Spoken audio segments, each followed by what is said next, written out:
Welcome back to Panlasang Bicol Channel! My own version of tofu squares. Kailangan lang natin dito ng breadcrumbs, depende sa inyo kung gaano karami, at 2 itlog, at itong cornstarch na merong asin at paminta. At syempre hindi pwedeng mawala yung ating tokwa. Nabili ko lang yun sa palengke ng 3 peraso 25 pesos. So let's start. Ikota natin itong ating hiniwa na tokwa. Una nilagay ko muna siya dito sa itlog at sunod naman ay sa cornstarch na naman. So halu-haluin lang natin yan dyan hanggang sa ma-fully coat siya. And then pagkatapos ibinalik ko nga sa itlog, pinaikot ko siya ulit doon. And lastly is naman yung ating breadcrumbs. Kinote ko lang siya ng mabuti dyan. Yung walang space talagang hindi makikita yung tokwa.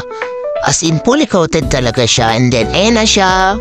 Sinantabi ko muna yung mga naipon. Ayan, kasi mamaya ko pa yan ipapry.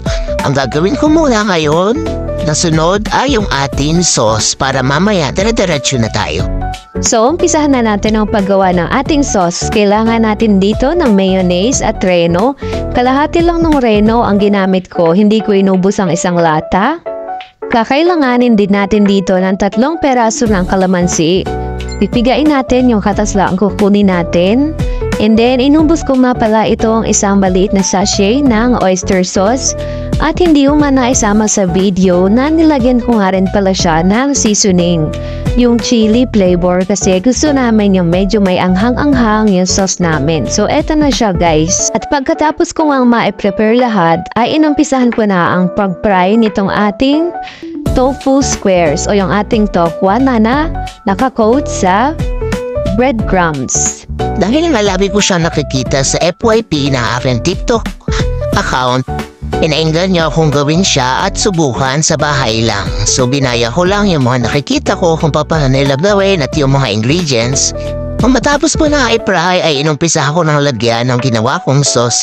Medyo malapot nga yung sauce na ginawa ko, hindi ko alam kung anong kulang.